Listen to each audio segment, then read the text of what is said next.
Fala pessoal, tudo bem com vocês? Coluna do professor na área para a gente discutir um pouquinho o posicionamento do time do Grêmio contra o CRB. O Grêmio que perdeu para o CRB por 2-0 fora de casa. Foi uma atuação bastante ruim do time do Grêmio e eu quero conversar com vocês, mostrar um pouquinho na prancheta as ideias do Roger Machado. Só que eu preciso te lembrar que essa coluna aqui é feita em parceria com a KTO.com. Vai lá em KTO.com, usa o cupom PACHOLA e vai ganhar 20% em cima do teu primeiro depósito. Então vai lá, KTO.com. Também segue no teu Instagram, @IzanagEsports, que é Izanag.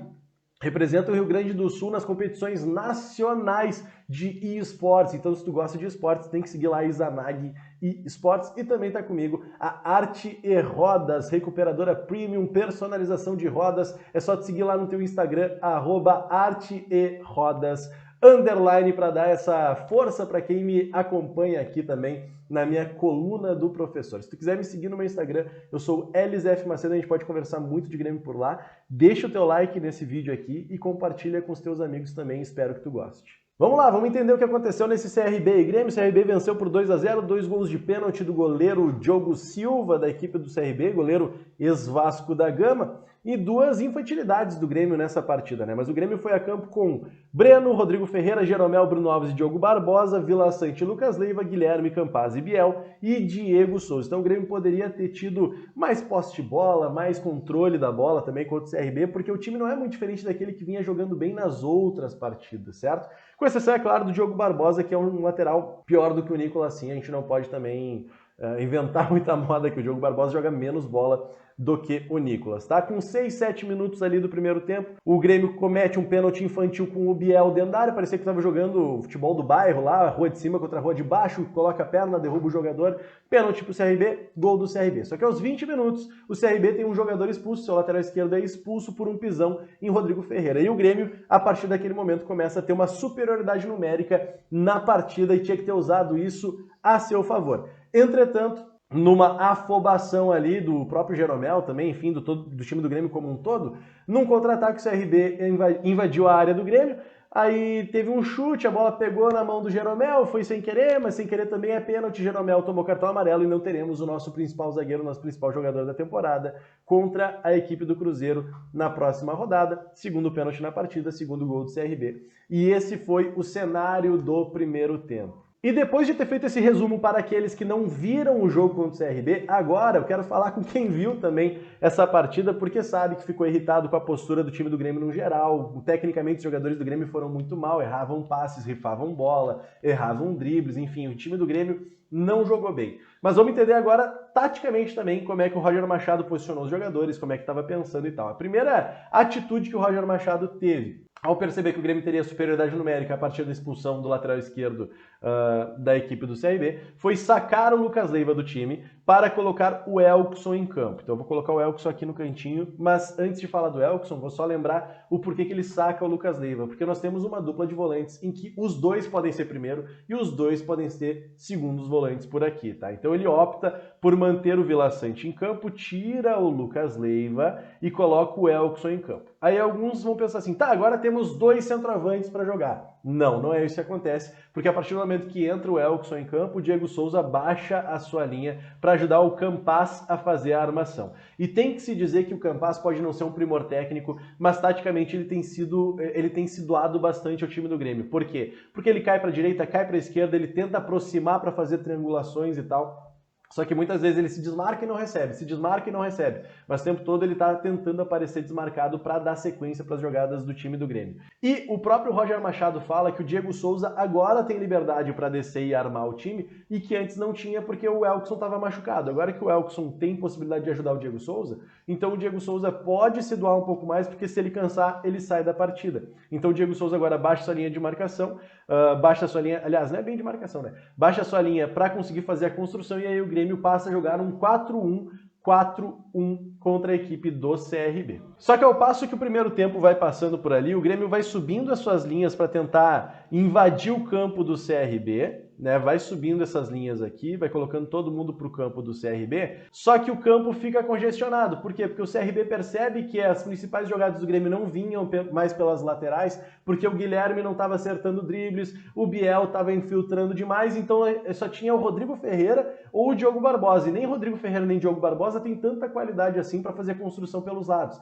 Então o que o CRB faz? Ele concentra sua marcação no meio de campo para evitar que o Campaz pegue na bola, para evitar que o Diego Souza pegue na bola. Então a bola nunca chegava redonda no meio campo do Grêmio. Então a partir desse momento, a gente tinha as linhas de marcação todas bem para cima. Opa, para esse lado aqui, ó. Todas bem para cima, o Grêmio tentando amassar ali o CRB, colocar o CRB para o seu campo, mas ao mesmo tempo quem armava o time do Grêmio era o Bruno Alves e o Jeromel, ou seja, os zagueiros do time do Grêmio ficavam com a bola, enquanto que os meios, ali os meias da equipe do Grêmio, não conseguiam se desmarcar mais, porque o CRB começou a caçar o Campaz, o Diego Souza, o Vila Sante. Quando eu digo caçar não é na questão da maldade, mas é muito para tirar eles do jogo. Então, terminamos o primeiro tempo com Bruno Alves e Jeromel armando as jogadas do time do Grêmio. Convenhamos, Bruno Alves e Jeromel não são bons armadores, então o que o Roger Machado faz no intervalo para o segundo tempo? O Grêmio ali já tinha muita posse de bola, muito mais posse de bola que o CRB, e o CRB parou de agredir o time do Grêmio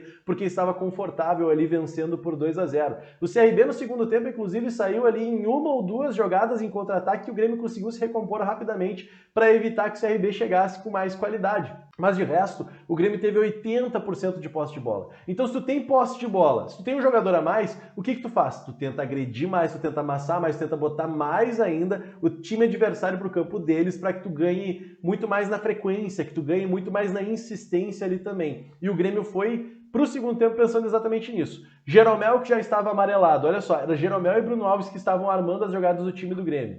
Então, se tu vai armar pelos teus zagueiros, então é melhor que tu tire um zagueiro, e é exatamente esse pensamento que o Roger tem. Então ele tira o Jeromel, que era o jogador que estava amarelado, e baixa o Vila Sante para a zaga. Muitos torcedores ficaram pensando, o que o Roger Machado está fazendo colocando o Vila Sante na zaga? Mas isso, pessoal, é um movimento extremamente comum na Europa. Na Europa é extremamente comum nós termos duplas de zaga formadas, na verdade, não por duplas de zagueiros propriamente ditos, mas sim por um zagueiro e um volante. Por quê? Porque o volante vai dar qualidade na saída de bola, no primeiro passe, para que tu consiga verticalizar o teu time. E esse foi o pensamento de Roger Machado. Então o que acontece? Nós tínhamos defensivamente, novamente, postado ali um 4-2-3-1, com Rodrigo Ferreira, Vila Sante e Bruno Alves, Diogo Barbosa, aí Bitelo e Campaz,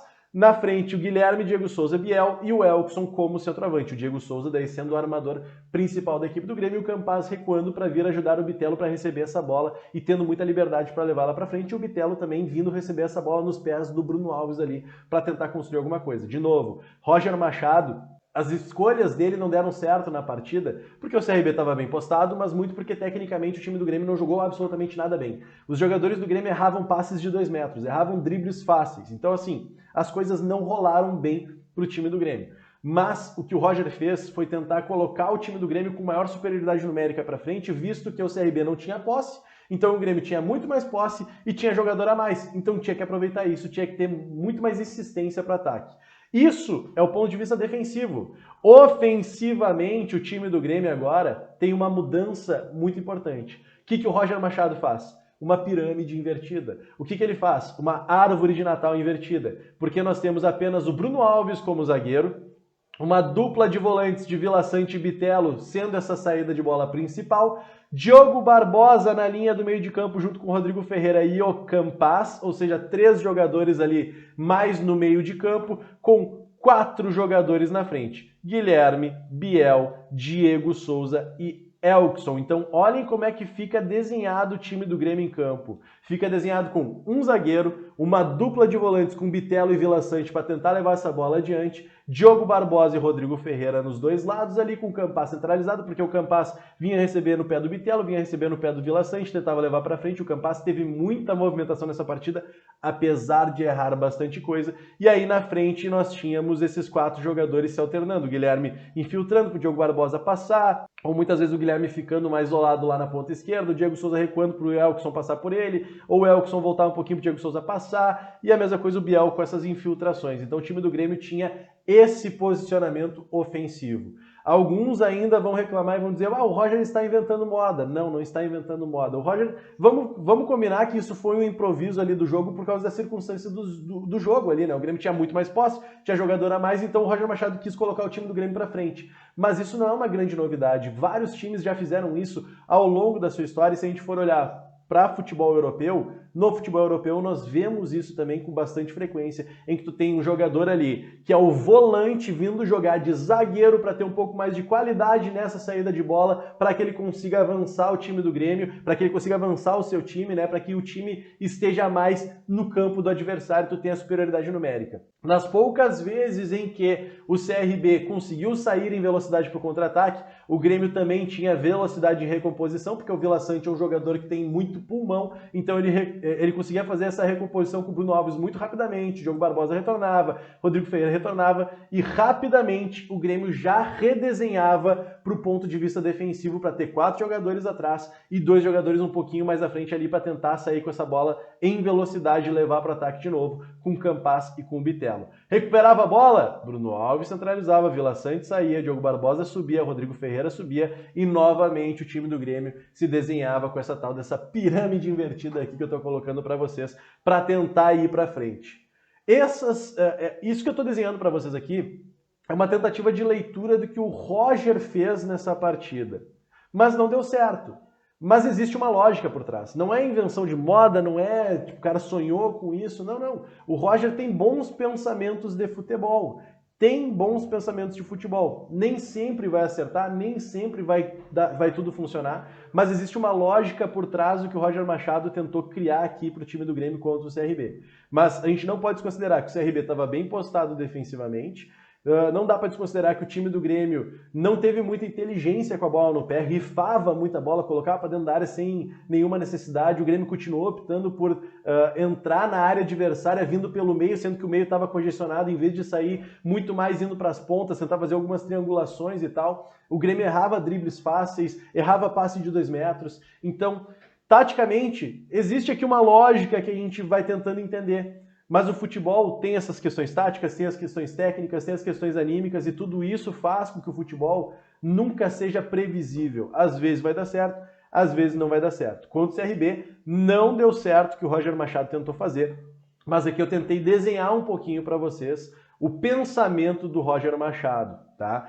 Também vale a pena dizer que depois o Guilherme saiu para a entrada do Tassiano, o Diego Souza saiu para a entrada do Gabriel Silva, o Biel saiu para a entrada do Janderson, e esses 3 jogadores também não fizeram grande diferença tecnicamente para a construção do Grêmio do segundo tempo. Feito, pessoal, esse foi meu vídeo de hoje, espero que tenha gostado e espero também que tu siga meus apoiadores no Instagram, @KTO_Brasil, @Izanag_Esportes e @Arte_Rodas_. Os links estão aqui. Deixa o like, manda para os teus amigos e me segue no meu Instagram, LZF Macedo.